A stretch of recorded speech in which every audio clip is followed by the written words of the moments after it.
Have you ever had to write a speech for an English class? Well, if you're finding yourself asking that question, you've come to the right place because this will be a crash course on speech writing. First, you want to make sure you pick a topic that's meaningful for you so that you have both enthusiasm and passion and the drive to research and find an argument for your topic. Once you have a good topic, it's time to look at speech structure. So you want to hook your audience or grab your listeners' attention. That can be done with an attention-grabbing question, maybe a really interesting fact or statistic. You could share a personal story or a story from someone else, or even paint a picture or a scene that's related to your topic. Then it's time to move on to your introduction. Actually introduce your topic, set the purpose of your speech, and in some cases, you can preview some of your main points. At which point you get to almost the body of your speech and you provide your main points or your main arguments. You can share statistics or examples, but at any point you want to have a concise and clear argument so that you can build a case. Finally, get to your conclusion. It's really important to leave your audience with some takeaway or a call to action or even a possible solution. Moving on, it's really important to convince your audience using sound rhetoric.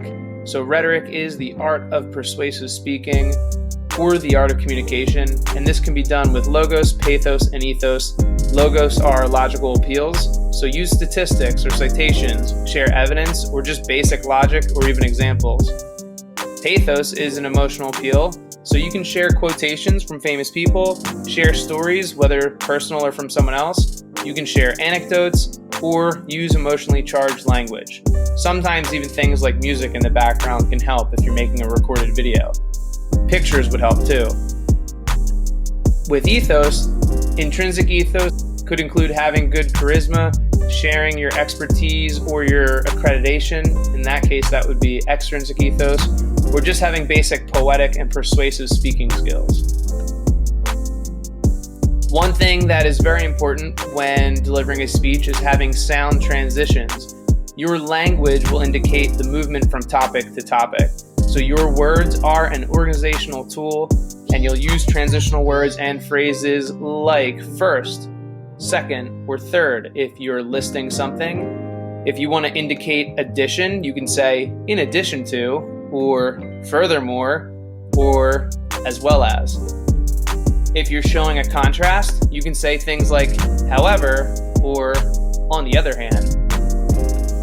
Continuing on here with transitions and linking phrases, if you are giving reasons, you can say for this reason, because of, due to.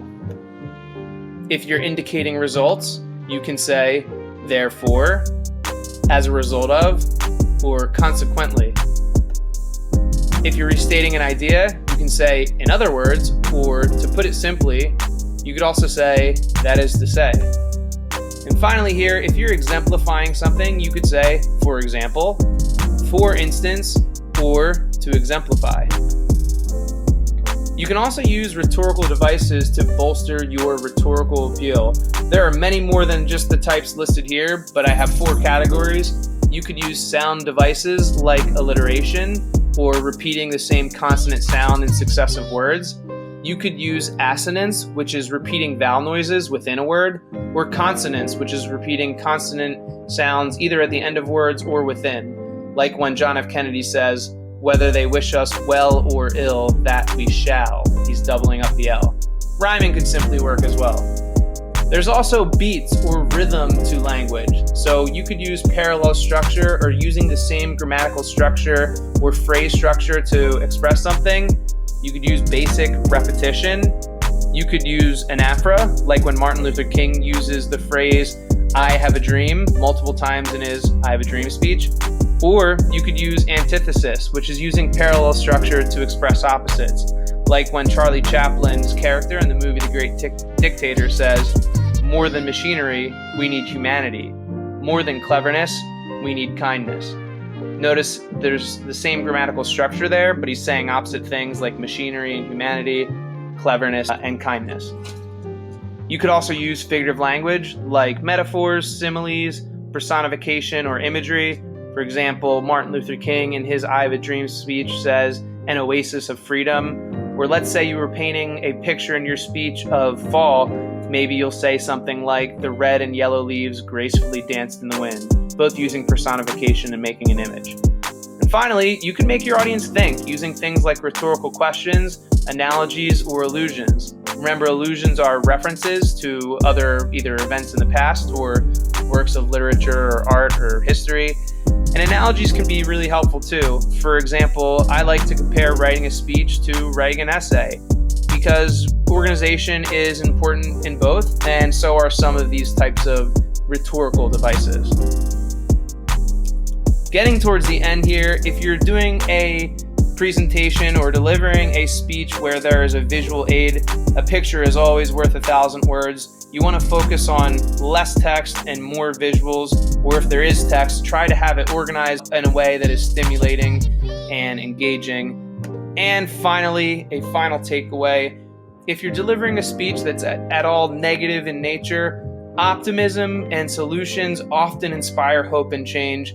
It's always important to end a speech with a nice takeaway or some final steps or a vision of the future. I hope this is helpful, and happy writing.